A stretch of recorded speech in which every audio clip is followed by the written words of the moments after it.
Assalamualaikum warahmatullahi wabarakatuh. Yang saya hormati Bapak Ibu penguji uji kinerja LPTKIN Curug. Perkenalkan, nama saya Sri Bayuni dengan nomor induk mahasiswa 2558210856, mahasiswa PPG dalam jabatan Mas 2 tahun 2025 LPTKIN Curug. Saya akan melakukan praktek pembelajaran mata pelajaran pendidikan agama Islam dengan tema bersih dan sehat dengan pendekatan discovery training, pembelajaran penanggulangan dan problem training, pembelajaran proyek di SD Negeri 117 Rejang Lebong. Demikian, terima kasih. Wassalamualaikum warahmatullahi wabarakatuh. Assalamualaikum.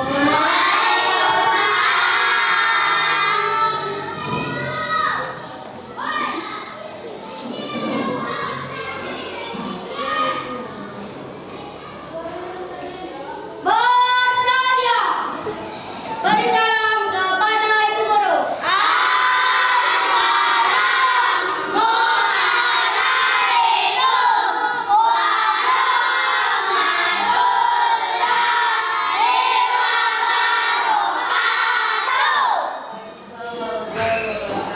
Teman-teman, mari kita berdoa.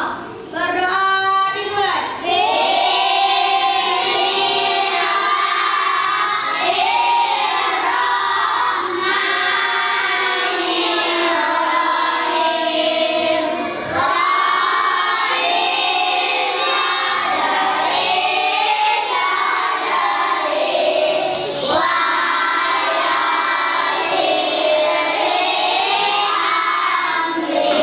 Apa kabar anak-anakku?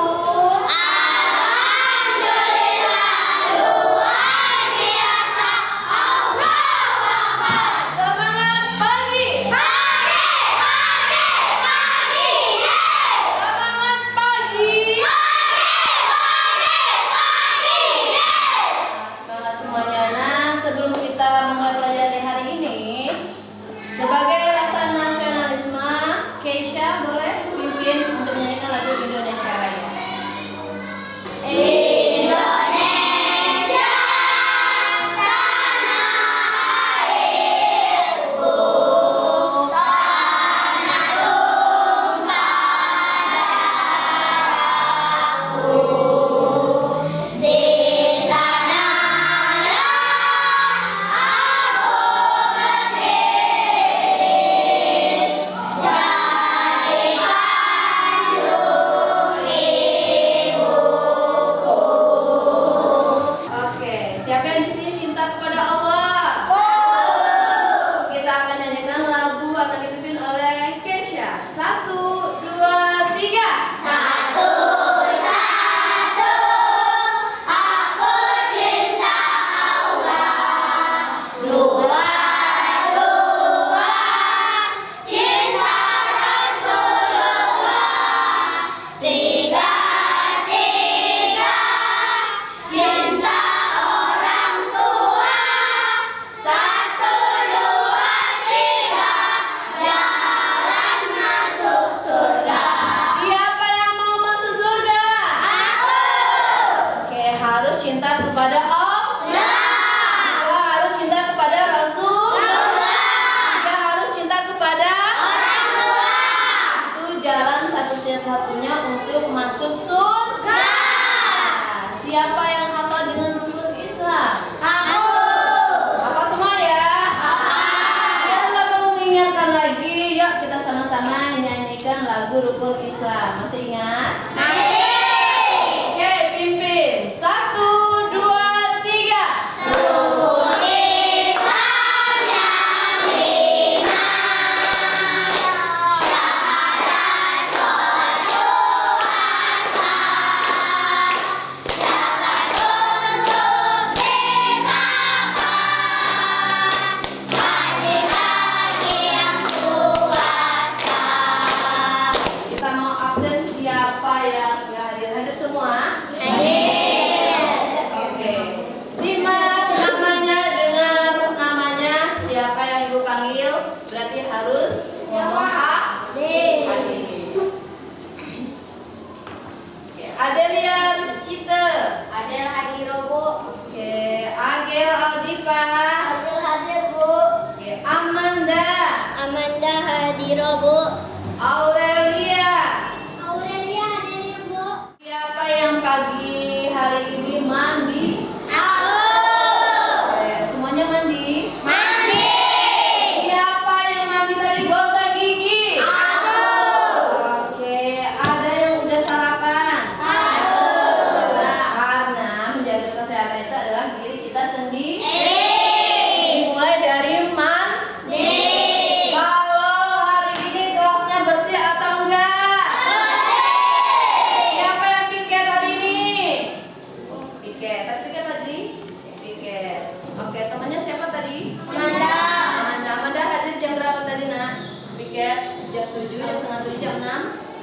Jam 6. Oke. Nah, karena hari ini insya Allah Ibu akan memberikan mata pelajaran bersih dan sehat.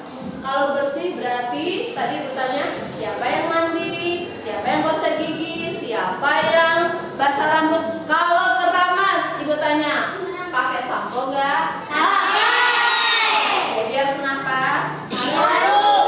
Biar bersih. Biar apa? Bersih. Biar wangi.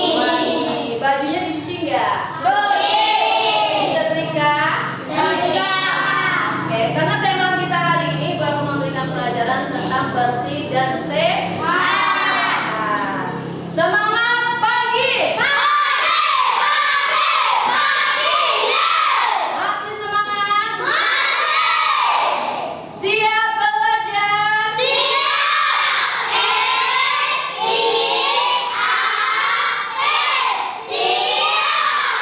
Tema bersih dan sehat. Oke. Ajaran Islam mengajarkan kita untuk hidup bersih dan sehat. Apa itu sehat? Pari. Tidak terkena penyakit. Sehat badan dan tubuh. Contoh, kalau di kelas ini untuk menghidupkan hidup sehat harus kelasnya berarti harus diapakan kelasnya? Disapu. Terus kalau tempel tidak boleh ada sampah satupun. Sampah yang ada di kelas harus dibuang di mana? Bersih itu adalah sebagian dari iman. Dari zaman Nabi aja sudah diajarkan untuk hidup sehat dan bersih. Nah, selanjutnya mengenal arti bersih dan sehat. Apa itu bersih? Berarti terhindar dari kotoran, baik kotoran dan kuman. Tadi Ibu sudah jelaskan kalau kebersihan di kelas, kalau kebersihan di rumah atau badan tubuh kita, dan juga kalau misalkan kebersihan di lingkungan sekolah. Berarti disapu, terus sampahnya dibuang di mana? Sampah. Tidak boleh kalau misalnya ada yang si Dirga makan es, tidak boleh membuang sampahnya sembarangan. Harus bersih, pangkal sehat. Nah, siapa yang mau bersih berarti hidupnya sehat. Kalau bangun tidur berarti kalau belum ke sekolah harus mandi dulu. Kalau misalnya bangun subuh itu kan banyak bekas makanan di mulut, harus dibersihkan. Makanya pagi-pagi harus digosok. Sebelum tidur harus juga digosok agar terhindar dari kuman. Siapa yang mau hidupnya sehat? Oke, siapa yang rumahnya bersih? Iya, Ibu yakin dan percaya kalau kelas 4 sudah pintar nyapu, pintar masak di rumah dan bersih-bersih di rumah. Bajunya siapa yang bersihkan? Siapa yang nyuci baju sendiri? Masih mana? Siapa yang sudah bersihkan sendiri? Siapa yang nyuci sendiri di kelas 4? Sudah, berarti pintar. Berarti sudah belajar mandi. Sudah tahu manfaat dari hidup bersih? Sudah. Kalau kita hidup bersih dan hidup sehat, nanti sampai tua kita akan selalu sehat, bugar dan nampak dan berwudu setiap kali sholat. Tadi Ibu sudah singgung kalau sebelum sholat kita harus berwudu. Agel, sholat nggak di rumah? Sholat. Bareng siapa sholatnya, Nak? Ayah. Oke, berwudu dulu nggak kalau sholat? Iya, pintar.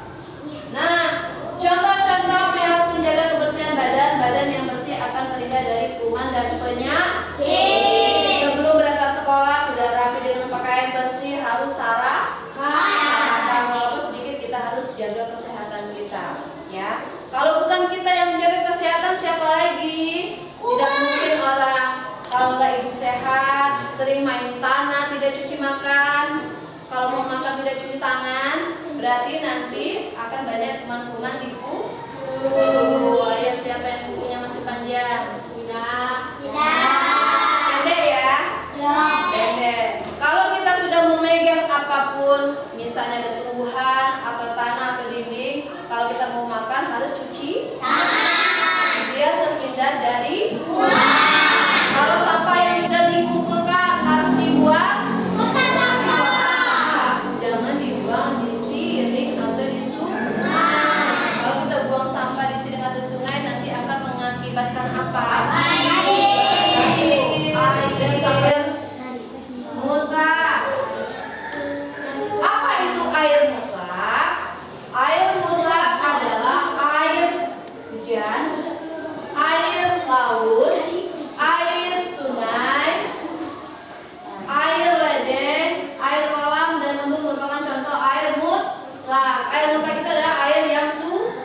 yang bisa untuk dimandikan untuk mandi dan juga berwudu. Siap. Perhatikan, najis adalah hal kotor yang menjadi sebab terhalangnya seorang untuk beribadah kepada Allah. Kalau kita kotor, misalnya balik dari sawah, kita kotor, boleh tidak langsung sholat?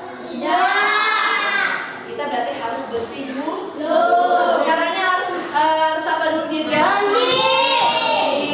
Terus Fadli, pakaiannya harus kotor atau bersih? Pakaian bersih. Terus ketika mandi harus apa dulu kalau kita mau sholat?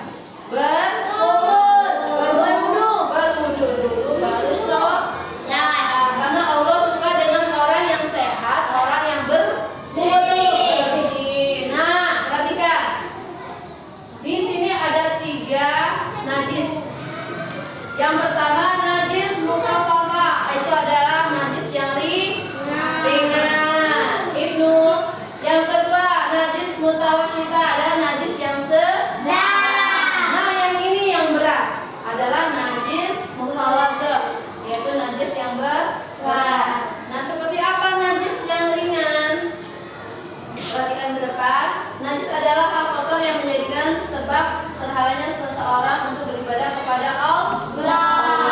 Bisakah contohnya nanti kita akan lihat. Nah, untuk hadas adalah keadaan tidak suci pada seorang muslim yang menyebabkan terhalangnya melakukan sholat. Hadas ada 2 macam. Perhatikan. Yang najis ada 3. Ada najis ringan, sedang, dan berat. Kalau untuk hadas itu ada hadas kecil dan hadas besar. Nah, biar lebih pahamnya lagi. Nah, di sini perhatikan. Perhatikan contohnya. Yang satu, najis mukhafafah atau najis ringan. Contohnya air kencing anak-anak atau air kencing bayi. Itu termasuk dari najis ringan. Terus ada lagi hanya berkenaan. Yang najisnya muhasab kita atau najis pertengahan, itu ada darah, nanah, muntah, tai, tahu ya. Terus air kencing, terus ada lagi mazi, mengencingkan, dan juga ada mani binatang, lalat yang dimakan. Nah, terus kalau najis yang berat, segala perkara yang ada hubungannya dengan anjing, babi atau binatang atau juga anjing. Nah, bagaimana caranya? Misal kita sudah berwudu, terus kita terkena contoh yang najis mukhafafah atau yang ringan. Kita lagi gendong adik. Siapa yang punya adik sini? Aku. Punya adik bayi? Ya, yang adiknya di bawah 2 tahun ya, yang baru setahun, yang masih bayi. Nah, misalnya Fahri gendong adik, tiba-tiba adiknya kencing, ngompol, terkena dengan celana atau di kulitnya Fahri ternyata mau sholat. Cara membersihkannya gimana? Ganti celana. Ganti celana atau dipercikkan dengan air. Itu kalau najis ringan. Contohnya tadi kena ompol adik bayi yang di bawah 2 tahun. Tapi kalau umurnya udah 3 tahun, 4 tahun, 5 tahun, berarti harus mandi dan harus berwudu ulang. Nah, kalau najis mukhaladzah atau najis yang berat, segala perkara yang hubungannya dengan misalnya lagi jalan-jalan dirga ke sekolah misalnya, ternyata ada anjing lewat, sepapasan dengan anjing, dan kenalah kakinya si dirga dengan bulu atau kulitnya anjing. Itu berarti wudunya batal. Caranya gimana? Caranya dirga harus basuh 7 kali, ya, basuh 7 kali, bekas senggolan anjing. Hendaklah dengan air yang dicampur dengan tanah. Jadi ada air campur dengan tanah dulu, dibasuh 7 kali gitu. 1, 2, 3, 4, 5, 6, 7. Baru itu najisnya hilang. Nah, di sini ada hadas kecil, adalah hadas yang menyebabkan batalnya wudu seseorang. Contoh, untuk hadas kecil, buang angin atau air kecil. Ya, buang air kecil dan buang air besar. Misal si Pasha sudah mengambil air wudhu tuh, mau sholat.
baca artinya. Aku bersaksi bahwa tidak ada Tuhan selain Allah dan tidak ada sekutu baginya. Dan aku bersaksi bahwa Nabi Muhammad adalah hamba-Nya dan utusannya. Ya Allah, jadikanlah aku orang yang ahli taubat dan jadikanlah aku orang yang suci dan jadikanlah aku orang-orang yang menyucikan diri dan jadikanlah aku hamba-Mu yang soleh. Oke, kita tepuk tangan untuk Fadli. Nah, siapa lagi yang berani? Salah. Kalau salah berarti bisa bawa air dulu, ambil dulu. Belum. Oke, kita belajar sama-sama ya. Siap? Siap! Oke, yang pertama apa?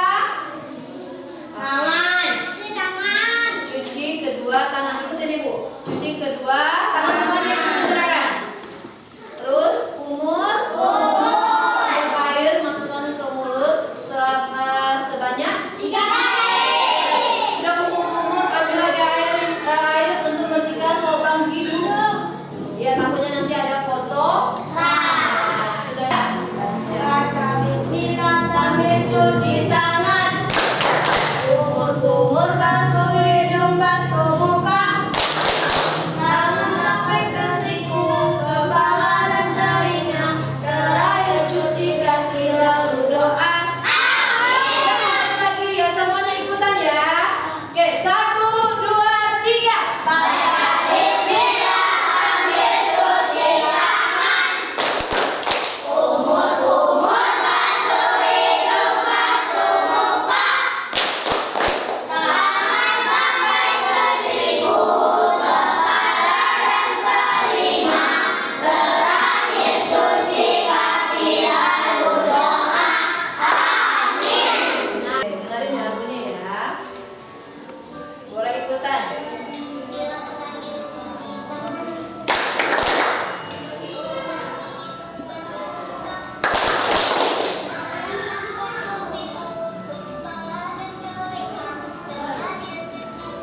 Lalu doa.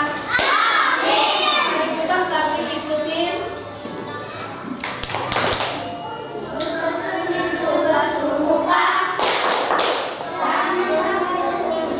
Kepala dan telinga. Terakhir cuci kaki lalu doa. Amin. Nah, ini adalah bagan yang sudah kita pelajari, tata cara berwudu. Sudah paham dengan materi kita hari ini? Sudah. Kalau ada yang belum boleh bertanya. Ada yang mau bertanya? Oke, 1, 2, 3. Ada yang bertanya? Oke. Silakan Keisha dulu sebelum kita ke diskusi. Keisha mungkin ada yang mau tanya? Ya. Bu, saya mau tanya. Saya sudah ambil wudhu, tapi nggak sengaja sentuh. Apakah saya ambil wudhu lagi atau tidak? Oke. Siapa yang mau jawab? Berani jawab.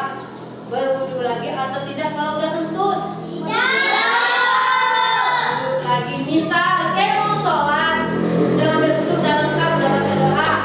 Mau sholat, sudah pakai mukena, sudah menghadap kiblat. Tahu-taunya keluar angin dari Kentut. belakang atau kentut. Itu membatalkan wudhu atau tidak? Membatalkan. Berarti si Keisha harus ambil wudhu kembali. Ibu akan bagi 3 kelompok. Nah, nanti tolong dibuat namanya di kelompok ini. Ibu akan bagikan. Oke. Dipegang. Nah, diperhatikan ya. Oke. Sudah? Oke, sudah paham? Nah, perhatikan ke depan terlebih dahulu. Oke, kelompok 1, 2, dan 3. Perhatikan ke depan. Ini ada tugas kelompok di kotak ini. Kalian buat dulu nama kalian siapa satu kelompok ini. Misalnya ada si Diva, Amanda, nanti Kalifa dibuat namanya masing-masing. Ya, mana yang pertama tadi? Yang pertama kalau tata cara berwudu apa tadi yang pertama? Baca doa. Cuci Tangan. tangan. Berarti kalau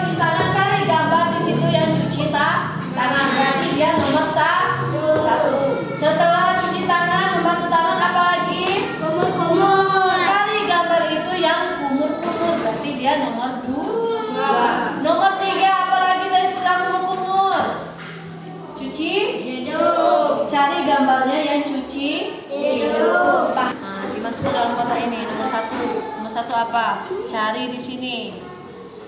Nomor 1A. Nomor 1A. Berarti di sini buat 1A. Buat tulisannya mencuci tangan. Ini buat A. Misalnya gambarnya A.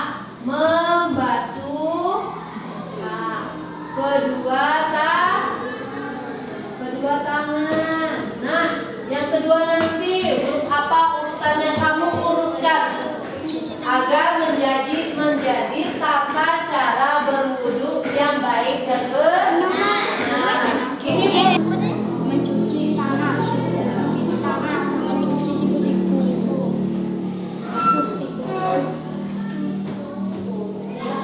gampang.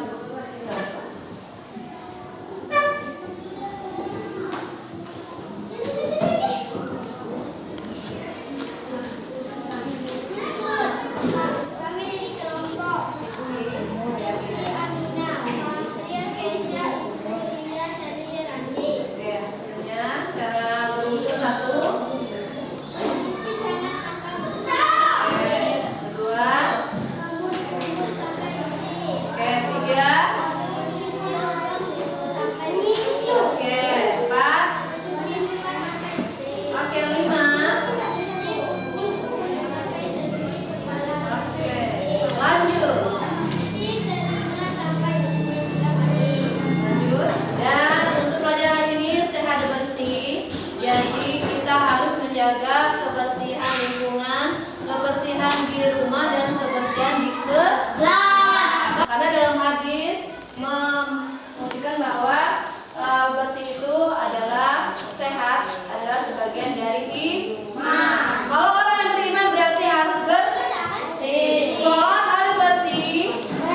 Bersih. Kalau misalnya mau sholat ke masjid atau lagi misalnya cowoknya mau Jumatan, wudhu dulu, harus mandi atau enggak? Mandi. Biar sholatnya syah, biar sholatnya khusyuk kepada Allah Subhanahu wa Ta'ala.